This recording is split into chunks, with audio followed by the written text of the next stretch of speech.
పాత డైరెక్టర్స్ అయితే ఎంతమంది చేశారు వాళ్ళ? మాక్సిమం కృష్ణవంశీ, పెద్ద వంశీ గారు పెద్ద వంశీ గారితో చేశారు. చేశాను. రాఘవేంద్రరావు గారి గురించి ఏం చెప్తారు? ఆయన తెచ్చిన పుస్తకం, ఆయన గురించి చెప్పేటంత ఇది ఉందా మనకు? అలాని కాదు, వాళ్ళ గురించి మనకు ఏదో గొప్ప వాళ్ళందరూ గొప్ప గొప్ప సినిమాలు చేసిన గొప్ప దర్శకులు. ఏమైనా తెలుగు ఇండస్ట్రీ గర్వించదగ్గ చేసిన ఇండస్ట్రీనే ఒక ఇది చేసిన డైరెక్టర్ రాజమౌళి గారు. రాజమౌళి తెలుగు సినిమా ఇండస్ట్రీని ఒక వెలుగు, ఆస్కార్ స్థాయికి తీసుకెళ్ళి ఒక వెలుగు వెలిగించిన ఎంతో మంది. ఇప్పుడు కోదండరెడ్డి గానీ, లేకపోతే రాఘవేంద్రరావు గానీ, దాసరి గారు కానీ ఎన్నో సినిమాలు చేశారు. కానీ మనం ఇక్కడే ఉండే, ఈ రోజు మనం ఎక్కడో తీసుకెళ్ళాడు రాజమౌళి గారు. ఇంకా మనకు చాలు ఇది.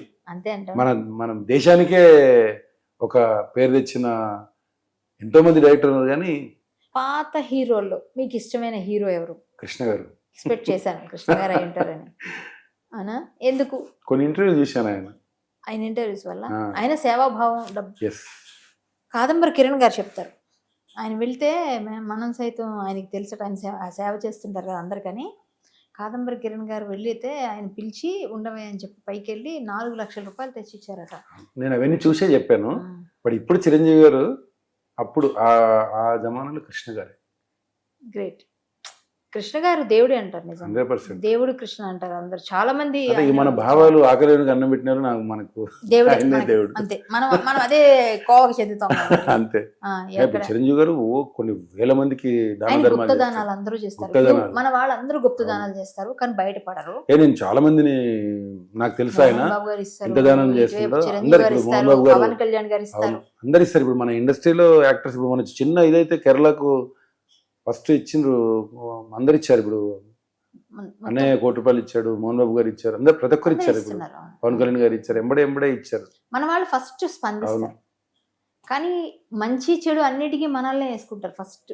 ప్రజలకు మనమే తక్కువ దొరుకుతాం కదా, మనం దొరుకుతాం. మనం ఏదో ఒకటి బ్యాండ్ వేస్తూనే ఉంటారు మనకి. అవును కదా, మనకి బ్యాండ్ వేస్తూనే ఉంటారు. ఏది మంచి చేసినా చెడు చేసినా అన్నింటికి చెడు జరిగినా మన మీదే. అంటే ఇంకోటి ఏంటంటే, మనం చెప్పింది ఎక్కువ రీచ్ అవుతుంది కాబట్టి మనం ఆడుకుంటారు. మనం కూడా ఆచితూచి చేయాలి. ఏది చేసినా, అంటే నేను ఇది నా పర్సనల్గా చెప్తున్నా, ఏది చేసినా. ఎందుకంటే జనాల్లో వెళ్ళిపోతుంది మనం ఏం చేసినా. ఒక సినిమా నటుడు దేవుడి తర్వాత సినిమా నటుడే. అంటే మనం ఇప్పుడు ఎక్కడ వెళ్తే ఇలా చూస్తారు, మనం దేవుని గుళ్ళకి ఇలా వెళ్ళి చూస్తామో, నటుడుకున్న గొప్పతనం అది. కాబట్టి మనం ఏం చేసినా 100% ఆలోచించి, అన్ని కళ్ళు మనల్ని చూస్తున్నాయని గుర్తు పెట్టుకొని చేయాలి. బిగ్ బాస్ లో ఉన్నట్టు చుట్టూ కెమెరాలు ఉన్నాయనుకో 100,000 కళ్ళు ఉంటాయి అన్నట్టు.